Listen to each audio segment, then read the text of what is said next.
नमस्कार, मैं हूं आकांक्षा। आप देख रहे हैं IBC 24। रात के 10 बज रहे हैं और वक्त हो गया है 10 बजे रात, पूरे दिन की बात का। चलिए बुलेटिन में सबसे पहले बात छत्तीसगढ़ की सियासत की उस तस्वीर की जो आज सबसे ज्यादा चर्चा में है।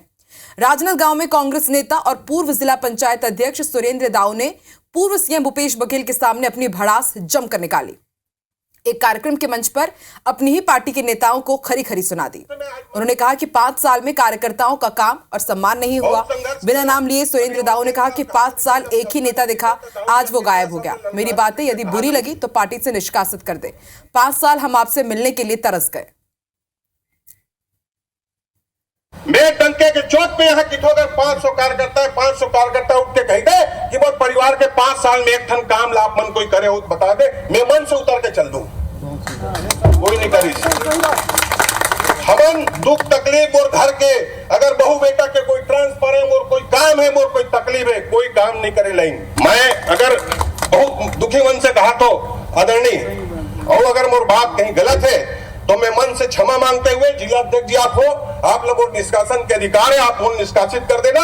मौका कभी मिलिस नहीं, 5 साल हम तुहर तीर में नहीं उधन सके। और एकरे नतीजा है कि हम आज 46,000 से विधानसभा चुनाव काबर हारे। ये सब ला आप कार्यकर्ता से बैठ के चिंतन करे की आवश्यकता है। महादेव बेटिंग ऐप केस में पूर्व सीएम भूपेश बघेल के खिलाफ एफआईआर दर्ज होने के बाद भाजपा ने अलग अलग जगहों पर प्रेस कॉन्फ्रेंस कर भूपेश बघेल और कांग्रेस पर बड़ा हमला बोला। बीजेपी नेताओं ने कहा कि आरोपों में घिरे भूपेश बघेल का बीजेपी पर दबाव की राजनीति का आरोप लगाना वैसा ही है जैसे चोर की दाढ़ी में तिनका। बीजेपी नेताओं ने कहा कि एक तरफ वो दावा करते हैं कि महादेव बेटिंग ऐप मामले में जांच की कार्रवाई उन्होंने शुरू की और उसी जांच के क्रम में जब एफआईआर दर्ज होती है तो वो बौखला जाते हैं। दरअसल एफआईआर दर्ज होने के बाद भूपेश बघेल ने इसे बीजेपी के षड्यंत्र बताया था, जिसके बाद बीजेपी नेताओं ने अब भूपेश बघेल पर पलटवार किया है। सुनिए बीजेपी ने क्या कुछ कहा। जब शुभम सोनी का भी दुबई से वीडियो जो वायरल हुआ, भूपेश बघेल जी को करोड़ों रुपए देने का उल्लेख किया है। आज हम गूगल में 508 करोड़ सर्च करेंगे तो भूपेश बघेल जी के का उल्लेख वहां स्पष्ट रूप से मिलता है। पकड़े गए अभियुक्तों ने जो बयान दिया है के बारे में कभी भी भूपेश बघेल जी ने एक शब्द नहीं कहा, खाली यही कहा कि वो झूठ है। छत्तीसगढ़ के 10 लाख युवाओं को महादेव सागर में हत्या के आरोपियों के व्यावसायिक बिल्डिंगों पर चल रहे बुलडोजर को बीजेपी के पूर्व सांसद ने ही रुकवा दिया। बता दें कि सागर के पूर्व बीजेपी सांसद लक्ष्मी नारायण यादव अपने समर्थकों के साथ मौके पर पहुंचे और हाईकोर्ट के स्टे ऑर्डर को न मानने का प्रशासन पर आरोप लगाते हुए सागर नगर निगम आयुक्त को जमकर फटकार भी लगाई, जिसके चलते प्रशासन बैकफुट पर आ गया और कार्रवाई रोक दी। दरअसल 15 दिन पहले हुए हत्या के बाद प्रशासन ने आरोपियों की संपत्तियों पर बुलडोजर कार्रवाई की बात कही। इसके लिए 3 दिन पहले ही जिला प्रशासन और नगर निगम सागर ने इमारतों को अवैध होने का नोटिस चस्पा किया। परिवार ने इसकी याचिका जबलपुर हाईकोर्ट में लगाई और स्टे ऑर्डर लिया। बावजूद परिवार का आरोप है कि स्टे ऑर्डर को अनदेखा कर कार्रवाई की जा रही है, जिसे पूर्व सांसद ने रुकवाया। पूर्व सांसद और कमिश्नर के बीच की बातचीत का वीडियो सोशल मीडिया पर वायरल हो रहा है।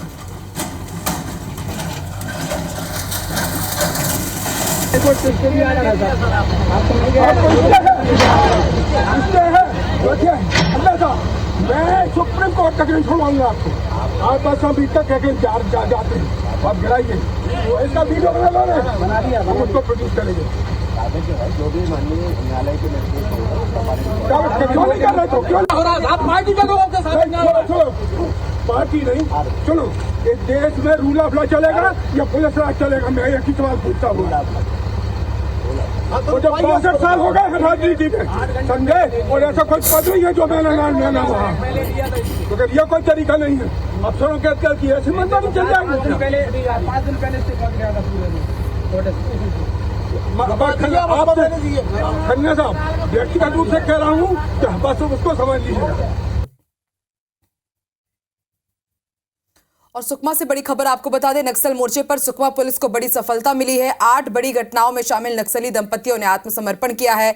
पति सोड़ी सुक्का पर 5 लाख रुपए का इनाम था और पत्नी सुक्की पर 2 लाख रुपए का इनाम घोषित था। एसपी और डीएसपी के सामने उन्होंने आत्मसमर्पण किया है। तस्वीरें आपकी टीवी स्क्रीन पर।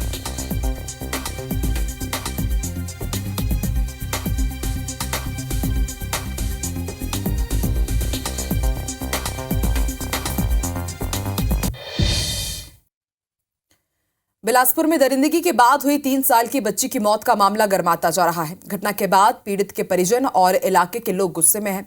आक्रोशित लोगों ने नेहरू चौक में चक्का जाम कर दोषियों को फांसी देने और उसके घर पर बुलडोजर चलाने की मांग की है। पुलिस के आला अधिकारी मौके पर पहुंचे, प्रदर्शनकारियों को समझाया, जिसके बाद प्रदर्शनकारी शांत हुए।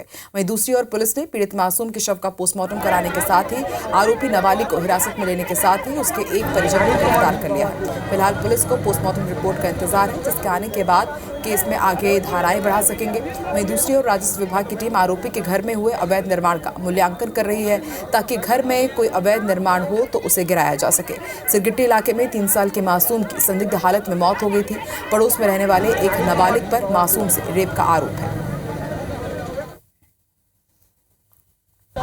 मोर 3 साल के लड़का ना, अब 10 साल के बता थे, वहाँ पर रिजल्ट में 16 साल आते। भाई ऐसे कोई होते का मुला नहीं आया चाहिए भाई, फांसी चाहिए बस। 16 अगर घर तोड़वा दे बस। सिरगिट्टी थाना क्षेत्र में जो नाबालिग के साथ घटना हुई थी, उसको लेकर के उनके परिजन, जैसा आप लोग देख रहे हैं, रोड में इकट्ठे हो गए हैं और पुलिस ने जो है तत्काल कार्रवाई करते आरोपियों की अरेस्टिंग भी कर ली है। जो पीड़िता के परिजन हैं, उनकी प्रमुख मांग थी कि जो भी दुष्कर्म के आरोपी थे उनकी गिरफ्तारी हो।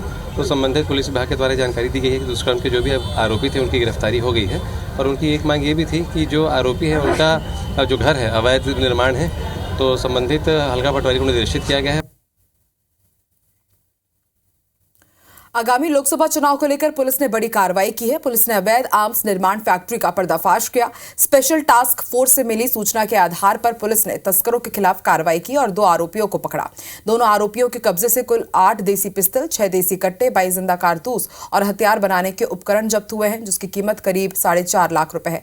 गिरफ्तार तस्कर आरोपी पूनम चंद लोधी के विरुद्ध हाफ मर्डर, रंगदारी, मारपीट, आर्म्स एक्ट के साथ ही 15 अन्य मामलों में गंभीर अपराध दर्ज है। वहीं अवैध आर्म्स निर्माता सुरजीत भाटिया के खिलाफ भी अवैध फायर आर्म्स के कुल 3 अपराध दर्ज है। फिलहाल पुलिस आरोपियों से पूछताछ कर रही है और पूरे गिरोह का भंडाफोड़ करने की जल्दी बात कह रही है। पूछताछ में कि तुमको कहां से प्राप्त हुआ? मुख्यमंत्री कन्यादान योजना में फर्जीवाड़े में कलेक्टर ने जांच के आदेश दिए हैं। वहीं विवाहित जोड़ों को जारी राशि 51,000 रुपए को रोक दिया गया है।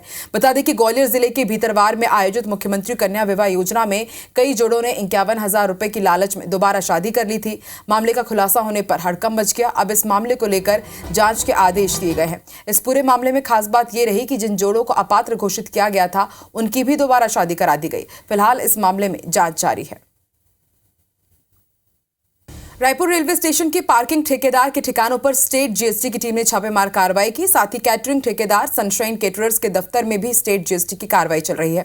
IBC 24 संवाददाता संदीप शुक्ला ने मौके का जायजा लिया। रायपुर रेलवे स्टेशन की पार्किंग हमेशा से विवादित रही और केटरिंग ठेकेदार को लेकर भी काफ़ी शिकायतें रही हैं। आज आपको बता दें कि रायपुर रेलवे स्टेशन पार्किंग में स्टेट जीएसटी का छापा पड़ा है, या तो कहें कि जांच के लिए स्टेट जीएसटी की टीम यहां पर पहुंची है। आपको सबको मालूम है कि लगातार स्टेशन में अवैध पार्किंग और अवैध वसूली की शिकायतें आती थी। हर घंटे पे चार्ज बढ़ाया जाता है, इसकी भी शिकायत थी। इसके अलावा जो पर्चियाँ काटी जाती है उसमें जो चेंज बचता था वो जीएसटी के नाम पर वसूला जाता था। तमाम तरह की शिकायतें हैं, तो उसे लेकर जीएसटी की टीम पहुंची है, क्योंकि एक रूटीन जांच भी होती है। लेकिन शिकायतें रायपुर रेलवे स्टेशन से हमेशा से जुड़ी हुई है। पार्किंग का खुलासा हमने किया था कि कैसे बूम बैरियर के नाम पर लगाने के नाम पर अवैध वसूली की जा रही थी, लगातार लोगों को रोका जा रहा था। तो बड़ी टीम यहाँ पहुंची है, 3 टीम यहाँ पहुंची है। आपको बता दें, पार्किंग के अलावा जो प्रीमियम कार की पार्किंग है वहाँ पर एक टीम है। इसके अलावा जो सनशाइन केटरर्स है उसके यहाँ भी जो है जांच चल रही है। तो अधिकारी यहाँ तमाम मौजूद है। अब हम आपको फिर से दिखाते हैं। हर घंटे की जो है पर्चियाँ वो भी मांगी जा रही है। आपको बता दें कि 12 घंटे के लिए जो पार्किंग होती है उसका अलग शुल्क है। आप अगर एक बार दिन में गाड़ी खड़े करते हैं तो हर 2 से 2.5 घंटे में वो शुल्क बढ़ता जाता है। लाइसेंस पे जीएसटी पटाना पड़ता है, टैक्स पटाना पड़ता है। लोगों से जीएसटी के नाम पर जो वसूली होती है, क्या वो पटाई जा रही है कि नहीं, तो सारे तमाम तरह के आरोप लगते रहे हैं और लोग परेशान भी रहे हैं। तो कहीं ना कहीं एक बड़ी कार्रवाई हो रही है। उम्मीद करते हैं कि स्टेशन में जो अवैध वसूली चलती थी या चल रही है वो इस जांच के बाद कम होगी, बंद होगी। शासन को जो नुकसान हो रहा था उसकी भी क्षतिपूर्ति जरूर होगी।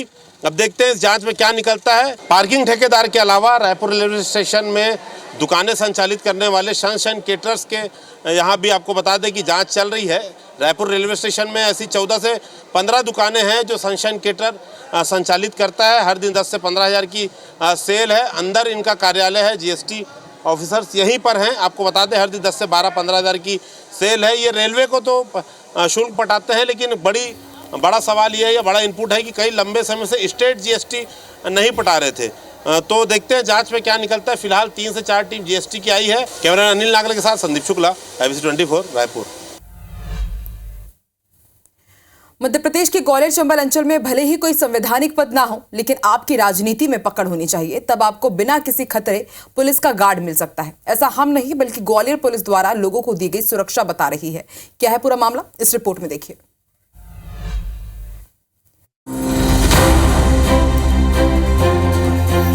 ग्वालियर में एक नहीं, दो नहीं, बल्कि ऐसे 46 लोग हैं जिन्हें राजनीतिक दखल के बाद पुलिस का गार्ड मिला हुआ है। ग्वालियर हाईकोर्ट ने बीजेपी नेता की सुरक्षा वापस ले ली है। साथ ही नेताओं से सुरक्षा कर्मियों के वेतन 2 करोड़ 55 लाख रुपए की वसूली की जाएगी।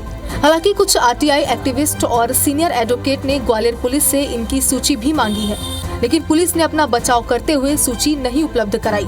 कोर्ट ने मध्य प्रदेश की सरकार को आदेशित किया है कि इसमें कमेटी बनाई जाए, जो पात्र लोग हैं उनको देखा जाए कि और कितने गनमैन आपने अपात्र लोगों को दे रखे हैं। मैंने उस पर जानकारी मांगी, आपने ग्वालियर में कितने लोगों को सुरक्षा उपलब्ध कराई है, तो पुलिस अधीक्षक ग्वालियर द्वारा मुझे जानकारी उपलब्ध नहीं कराई गई। मैंने इसकी अपील भी लगाई, अपील में भी उनका कोई जवाब नहीं आया। यह ग्वालियर शहर के तथाकथित वीआईपी हैं, जो खुद पर खतरा बताकर पूरी सिस्टम को गुमराह कर अपना रुतबा जनता को दिखाते हैं। इनमें बीजेपी से जुड़े 80% लोग हैं, जिसमें कोई मुख्यालय तो कोई जिला स्तर पर पुलिस की सुरक्षा लिए हुए हैं। मामले में ग्वालियर के सांसद का क्या कहना है, आपको सुनाते हैं। केवल किसी के सिफारिश पर या किसी के कहने पर देना तो मुझे नहीं पता किस तरह ये हुआ है।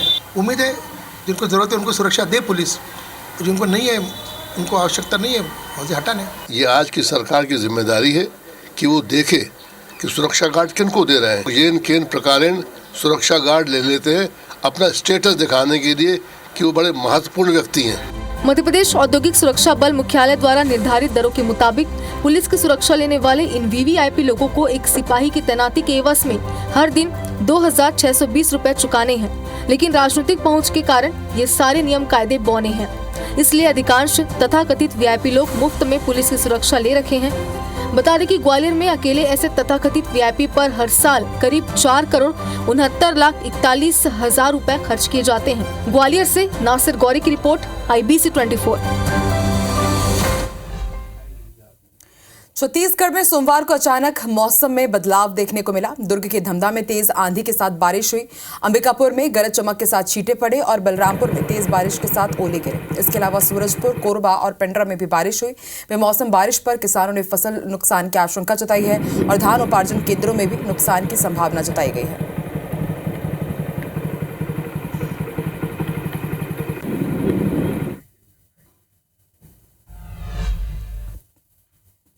मौसम में हुए बदलाव के चलते सोमवार को कई जगहों पर तेज आंधी तूफानों के साथ बारिश हुई। कई जगहों पर तेज हवाओं के साथ ओलावृष्टि भी हुई। लगभग आधे घंटे तक हुई बारिश में खेतों में लगी कई फसलें बर्बाद हो गई। हालांकि इससे ओलावृष्टि की जानकारी राजस्व विभाग को दे दी गई है, जिसके बाद राजस्व अमला सर्वे के काम में जुट गया है। सर्वे पूरा होने के बाद साफ हो पाएगा कि ओलावृष्टि के कारण कितने गाँव की फसलें प्रभावित हुई है। ये सिवनी और अभनपुर जिले की 2 तस्वीरें हैं।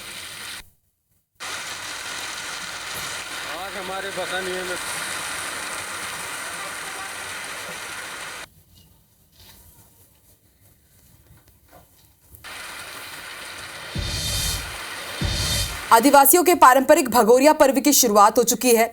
इस मौके पर जनजातीय बाहुल्य जिले अलीराजपुर में स्थानीय विधायक और मध्य प्रदेश के वन मंत्री नागर सिंह चौहान अपनी पत्नी के साथ आदिवासी रंग में रंगे हुए नजर आए।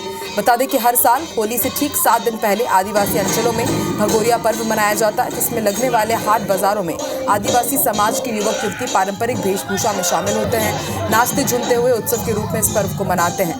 एक तरफ चुनावी माहौल में भगोरिया हाट के दौरान स्थानीय नेता कोई मौका नहीं छोड़ रहे हैं, वहीं आदिवासी समुदाय को जागृत करने के लिए युवा संगठन भी इस पर्व में पहुंचे।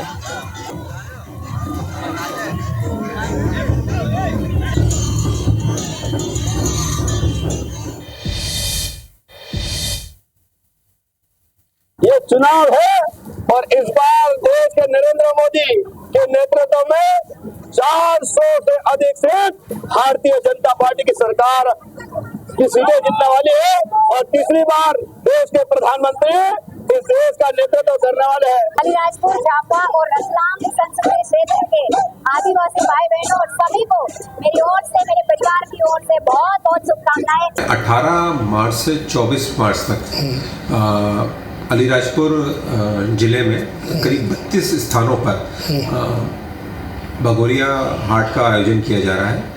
प्रत्येक हाट में पुलिस की व्यवस्था लगाई गई है। मेरी अपील है लोगों को कि यहाँ पर नियमों का पालन करें। ये भगोरिया जो हाट है, हमारी होली का समय रहता है, हमारी फसलें अच्छी होती है तो हमारा किसान हम लोग खुश रहते हैं। हमारा कर्तव्य बनता है कि हमारे कल्चर को बचाना है। और इस बुलेटिन में फिलहाल इतना ही। आप देखते रहिए IBC 24। नमस्कार।